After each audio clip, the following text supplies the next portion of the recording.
Okay guys, welcome back to another installment of my Lithuanian trip. So I'm going a different direction today. I'm going to the south. I just stopped to get a coffee because I was bloody absolutely, well, needed a coffee and starving as well.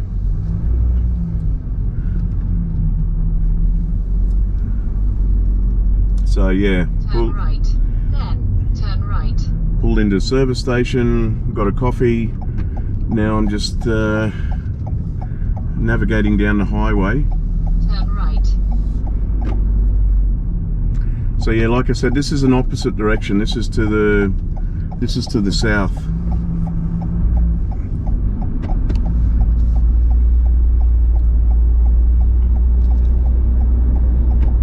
So back on the road, back on the highway, and the plan for today,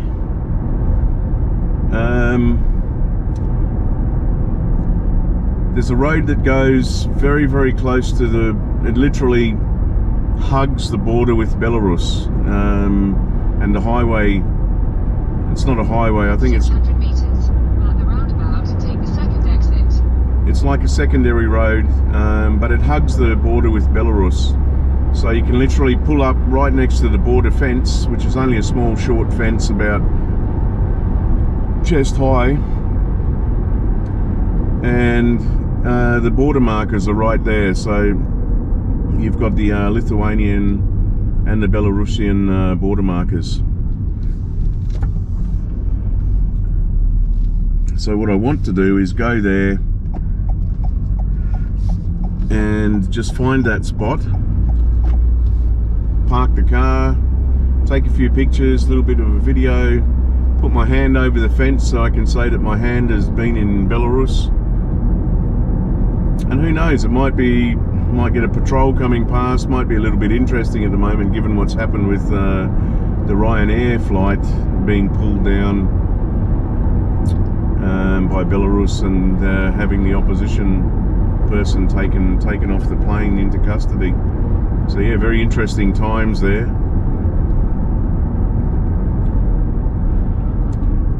Train lines, okay. I don't want to offend anybody that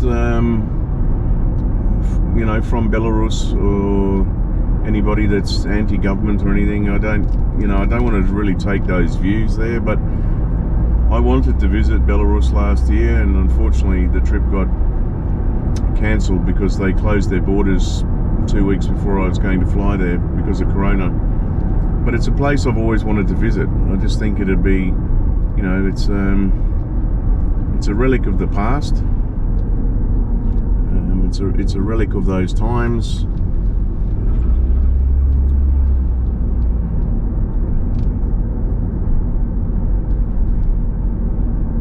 I think it'd just be very interesting the way they've never really let go of their Soviet past. They still have everything sort of intact there. Nobody condones what's happened. Nobody condones the violence. Nobody condones the crackdowns on democracy and their freedoms of speech and things like that. But I just think this whole reaction from the European Union, the US, the typical sort of knee-jerk reaction, quick, you know, slap them with more sanctions and shut them down, you know. What's that going to solve? It's not going to solve anything. It's going to cripple the economy. It's going to affect the poor person in the village on the ground, you know, the one that has no money anyway is struggling. You know, it's just going to affect those people more. So you know, we talk about looking after third world countries and giving them foreign aid and things like that because they're starving and they're hungry. Well, so I think sometimes you need to think about, you know, you're not just imposing a sanction on a country's government, you're actually penalising its people and they're suffering.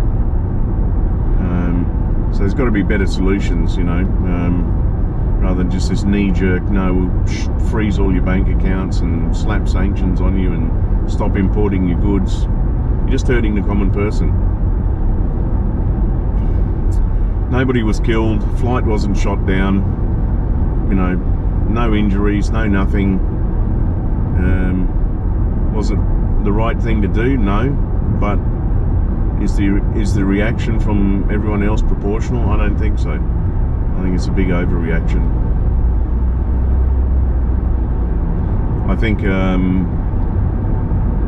the pressure that's being applied diplomatically and from the people within the country and from abroad, that will come to bear, and you know, hopefully the opposition dissident gets released, and along with his girlfriend or his wife.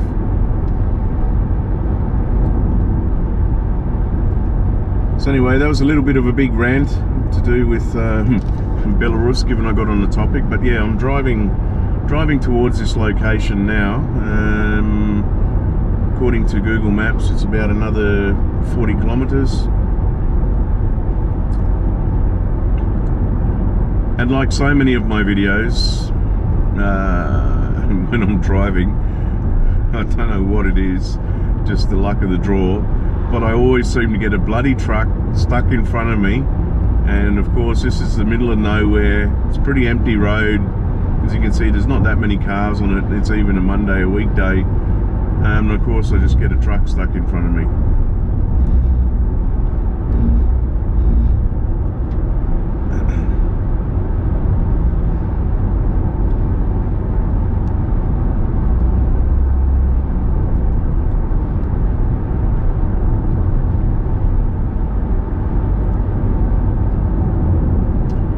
As soon as I get an opportunity, I will overtake him, but the problem with a truck like this is you just can't see how far ahead you need, because you can't see around him.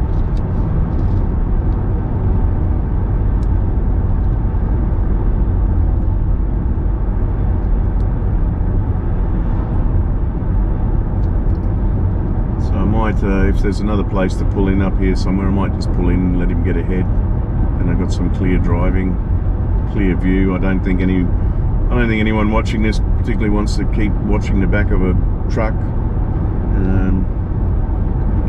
I get a little sick of it too, because I just like seeing the road ahead when I'm driving. I don't like looking at the back of something. It's just annoying.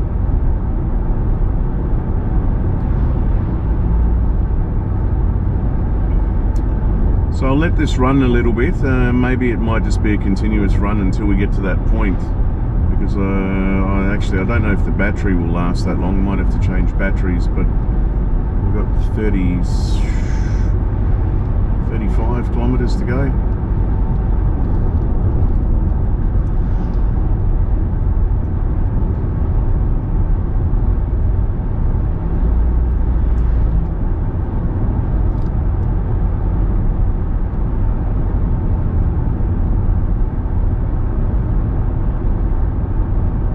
So, what's this, Friday, got in Saturday, Sunday, Monday. Yeah, I suppose it's only my thoughts and my views on Lithuania after 3 days of having a look around and a bit of exploring.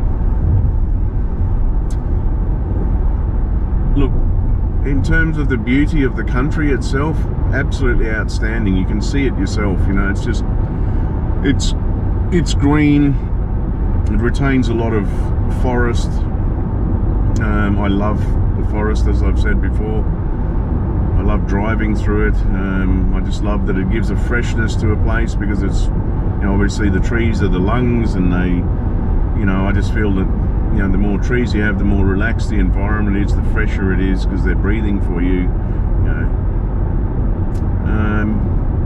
And it's clean. It's a very, very clean place. Everywhere I've been through Vilnius, through the city, it's clean. It's clean out here. It's definitely more relaxed.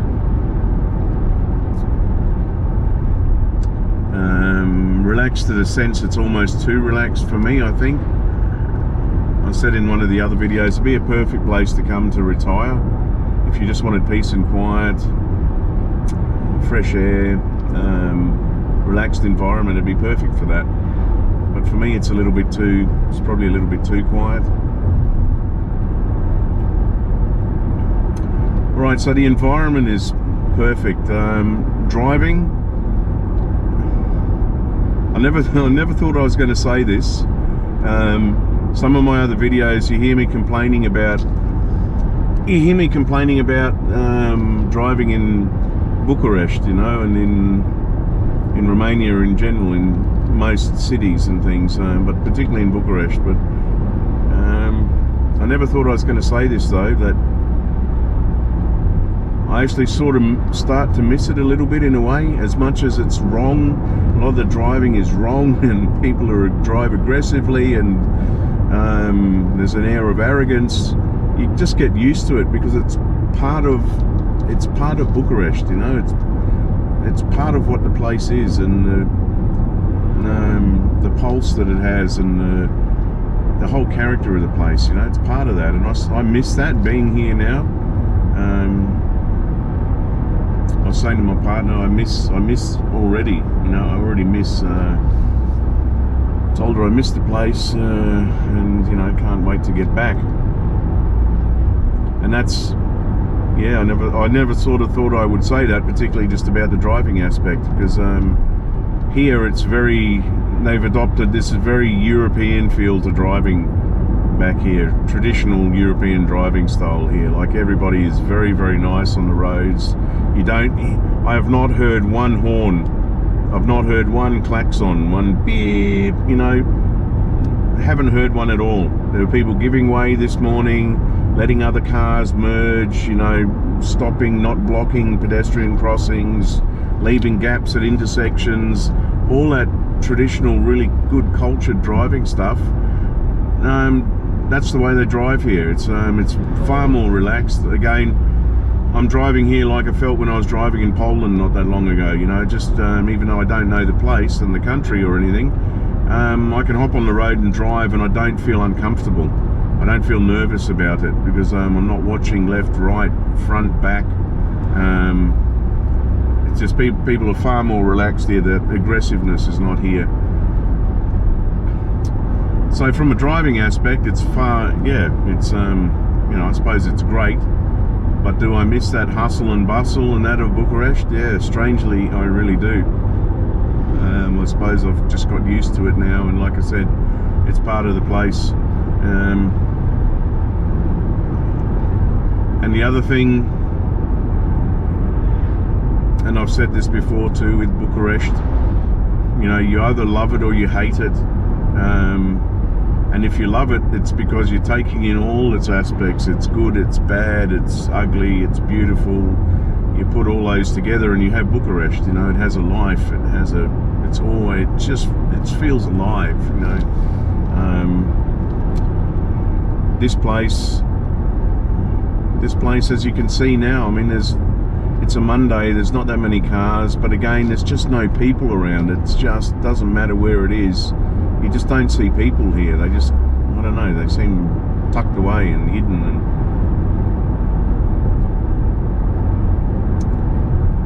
And so yeah, I miss the noises of Bucharest, the city.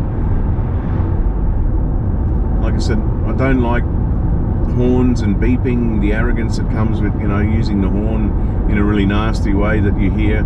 And it's non-stop in Bucharest. It's just beep, beep, beep. You know, that's indicative, obviously, of the way people are driving, because people are not happy with someone else, so they're beeping their horn. You know, so it's obviously, it shows you the difference between here and there on the roads. But I miss all those noises, you know. When I go to sleep at night in the city, I actually love to hear the noises of the city. It's almost like my music, you know. It's helps me get to sleep, strangely enough. If I close the windows, particularly in winter, because it's cold and everything's closed up and you can't hear anything, yeah, that silence for me is a bit disconcerting. I much prefer to have the window open and just hear the traffic, hear people talking on the street, hear the ambulance going past, you know, just yeah, strange, but anyway, that's just how I sort of feel. So yeah, Lithuania for me, People have been great so far, the ones that I've met, you know, very friendly. Not as much English spoken here as in Romania, but again, it's not a big one for me because I don't expect to come to someone else's country and expect them to know English, you know. I expect the opposite, in fact, that, you know, they're not going, you know, if someone speaks their native tongue and that's all they speak, then that's fine with me, you know. They don't have any expectation to cater to me. It's their country. So I'm just making the point, though, for those that, you know, are worried about communication and that. Look, you know, in this day and age, we've got Google Translate, we've got all kinds of things you can use. And bottom line, end of the day, body language and sign language, you know, go a long way. People understand. If you're thirsty, you know, you point to a bottle of water and make a drinking signal, or, you know,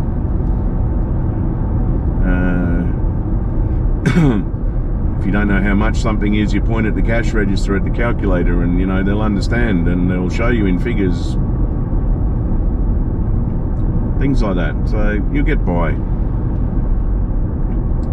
I can't stand seeing videos and things of tourists complaining about, oh, they don't speak any English, you know, couldn't understand. Well, bad luck, you know. It's you're the one visiting someone else's country, you know. That's the way it is.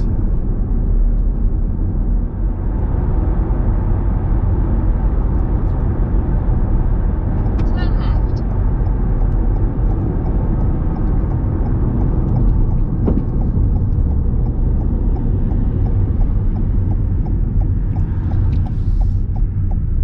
Okay, wow.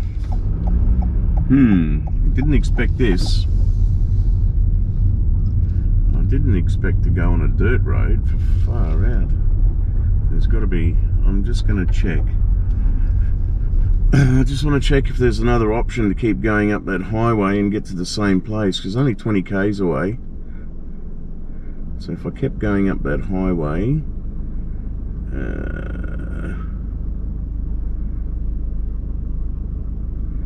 if I kept going up that highway and turned left up that other road, intersect that one,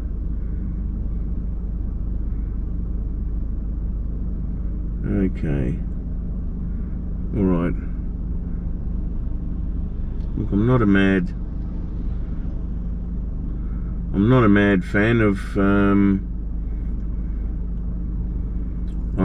fan of this, I don't think. So I'm going to turn around.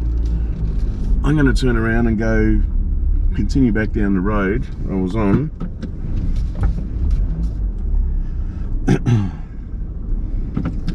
And see if Google Maps recalibrates for me, which it should do.